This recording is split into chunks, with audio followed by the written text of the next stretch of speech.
Yan. Pasyal daw kami. May pupuntahan kami. So, ayun, mainit eh.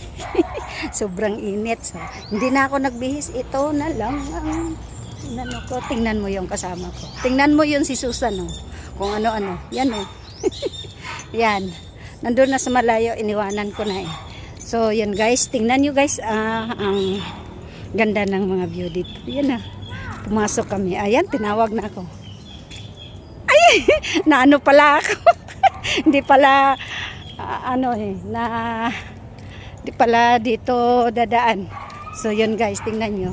Ang ganda ng, dito na pinasukan namin. So, yan. Ayun guys, oh. Ayan. So, dito sa gilid, ano ba to? Dagat. Ayan. So, yan, oh. Ganda guys, no, diba? Yan, ngayon lang ako nakapunta dito sa sobrang busy, hindi na makapasyal. Ngayon ko lang naisip na papasyal kami si Susan. Yan. So, guys, tingnan nyo yung yung kasama ko, ang layo na, oh. Bahala siya. Bahala siya. Ayan.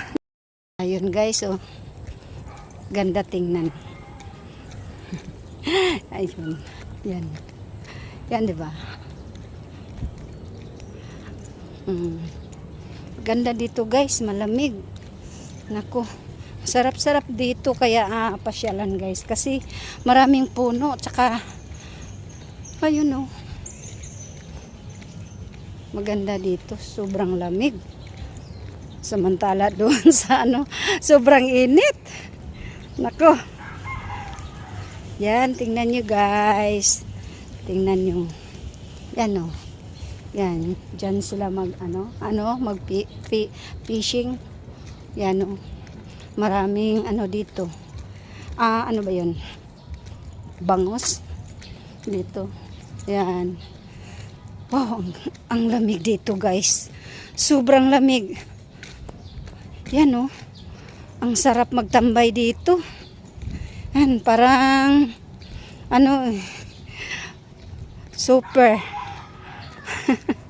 So, yun lang guys. Yung kasama ko, tatawagin ko. So, bye-bye. God bless.